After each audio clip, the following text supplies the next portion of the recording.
नमस्कार। हिमालय के अंचल में बसा हिमाचल प्रदेश विकास का पर्याय, अन्य पहाड़ी राज्यों के लिए प्रेरणा का स्रोत। आपके अपने प्यारे हिमाचल प्रदेश की विविध कल्याणकारी योजनाओं पर आधारित खास कार्यक्रम हिमाचल डायरी लेकर हाजिर हूं मैं लक्ष्मी। शिमला में गत दिनों केंद्र प्रायोजित योजनाओं की समीक्षा बैठक आयोजित की गई। आइए देखते हैं सेगमेंट प्रतिबिंब में एक रिपोर्ट।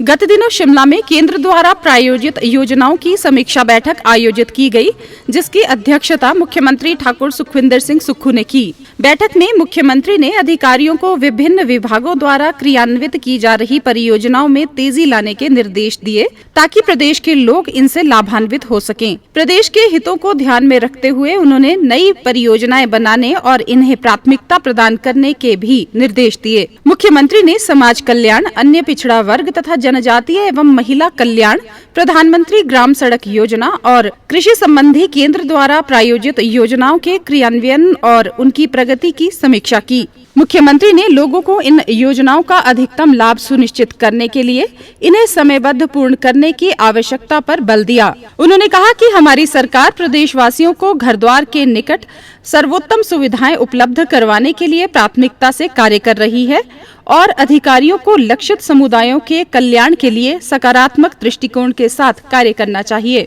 गत दिनों मुख्यमंत्री ने पत्रकार वार्ता में बिजली सब्सिडी छोड़ने की घोषणा की और समर्थ लोगों से भी बिजली पर मिलने वाली सब्सिडी छोड़ने की अपील की। देखते हैं सेगमेंट प्रतिबिंब में। हम सोचते हैं कि जो समृद्धशाली लोग हैं और जो धनवान लोग हैं, जो अमीर लोग हैं, उनको किसी प्रकार का अनुदान नहीं मिलना चाहिए। और इस अनुदान के दृष्टिकोण से मुख्यमंत्री के तौर पर जब मैं हूँ, मुझे सब कुछ मिलता है, हमारे मंत्रिमंडल के सदस्य सब कुछ मिलता है और हम पे करने की कैपेसिटी में हैं।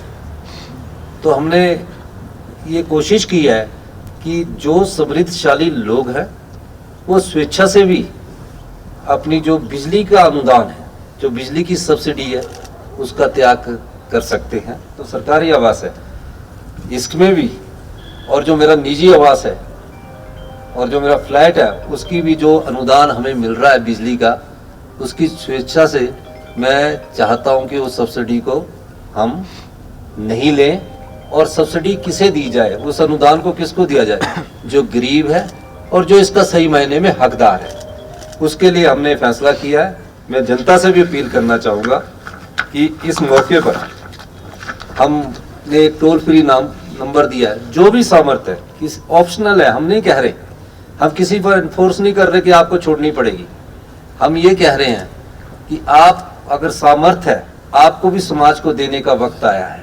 हिमाचल प्रदेश के सर्वांगीण विकास के लिए मैं प्रदेश के आर्थिक रूप से समर्थ एवं संपन्न बिजली उपभोक्ताओं से यह अपील करता हूं कि वे प्रदेश के आत्मनिर्भर बनाने के प्रदेश सरकार के प्रयासों में भागीदारी बने और प्रदेश के विकास के लिए बिजली पर मिलने वाली सब्सिडी का स्वेच्छा अनुसार परित्याग करें। इसके लिए बिजली बोर्ड द्वारा एक प्रारूप जारी किया गया है, जिसको उपभोक्ता विभिन्न श्रेणियों से विभाग के पास जमा करवा सकते हैं। बिजली बोर्ड के ऑनलाइन पोर्टल पर वो स्वेच्छा से बोल सकते हैं कि हम आपका अनुदान नहीं लेना चाहते। 1100/1912 पर फोन करके बोल सकते हैं। आपके पास के जो जेई का सेक्शन है या एसडीओ का विद्युत उपमंडल है, उसमें जाकर बोल सकते हैं। उपभोक्ताओं का यह कदम प्रदेश के विकास के लिए एक महत्वपूर्ण पहल होगी।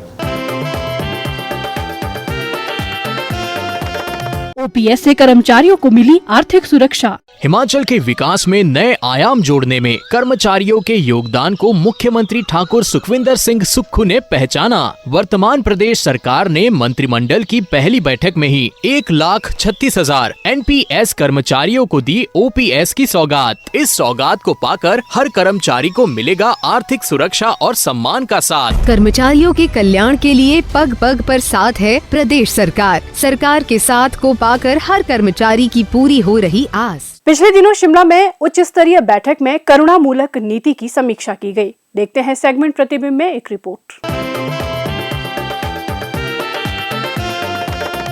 शिमला में आयोजित उच्च स्तरीय बैठक में करुणामूलक नीति की समीक्षा करते हुए मुख्यमंत्री ठाकुर सुखविंदर सिंह सुक्खू ने अधिकारियों को करुणामूलक आधार पर रोजगार के लिए आवेदकों के विभाग, आयु और शैक्षणिक योग्यता अनुसार डाटा संकलित कर प्रस्तुत करने के निर्देश दिए। मुख्यमंत्री ने करुणामूलक आधार पर रोजगार के लिए एक वृहद नीति तैयार करने के भी निर्देश दिए। उन्होंने कहा कि वर्तमान राज्य सरकार सभी लंबित मामलों को एक ही बार में निपटाने के लिए तत्परता से कार्य कर रही है। मुख्यमंत्री ने अधिकारियों को 10 जनवरी 2025 को आयोजित होने वाली आगामी बैठक में अपेक्षित डाटा प्रस्तुत करने के निर्देश दिए। राज्य सरकार सेवा के दौरान अपने परिवार के सदस्यों को खोने वाले व्यक्तियों को सरकारी क्षेत्र में रोजगार प्रदान करने के लिए उदार तथा सहानुभूति पूर्वक दृष्टिकोण अपना रही है। राज्य सरकार अधिक से अधिक आवेदकों को लाभान्वित करने के लिए सभी पहलुओं को ध्यान में रखेगी। राज्य सरकार करुणामूलक आधार पर रोजगार प्रदान करने में विधवाओं तथा अनाथों को वरीयता देकर आश्रितों के कल्याण के लिए प्रतिबद्ध है। हाल ही में न्यायमूर्ति गुरमीत सिंह संधावालिया ने हिमाचल प्रदेश उच्च न्यायालय के मुख्य न्यायाधीश की शपथ ग्रहण की। देखते हैं सेगमेंट प्रतिबिंब में।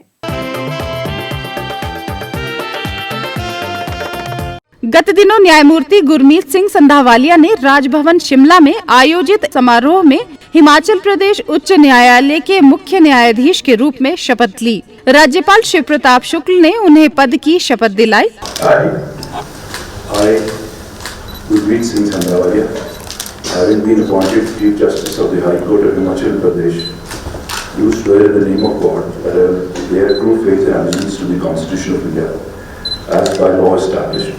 इस अवसर पर मुख्यमंत्री ठाकुर सुखविंदर सिंह सुक्खू भी उपस्थित रहे। मुख्यमंत्री ने न्यायमूर्ति गुरमीत सिंह संधावालिया को हिमाचल प्रदेश उच्च न्यायालय के मुख्य न्यायाधीश के रूप में शपथ लेने पर बधाई दी। उन्होंने कहा कि मुझे पूर्ण विश्वास है कि उनका विस्तृत अनुभव और दृष्टिकोण हिमाचल प्रदेश को लाभान्वित करेगा और न्याय की भावना को और ऊंचाई प्रदान करेगा। गत दिनों ऊर्जा विभाग की समीक्षा बैठक आयोजित की गई। आइए देखते हैं सेगमेंट प्रतिबिंब में।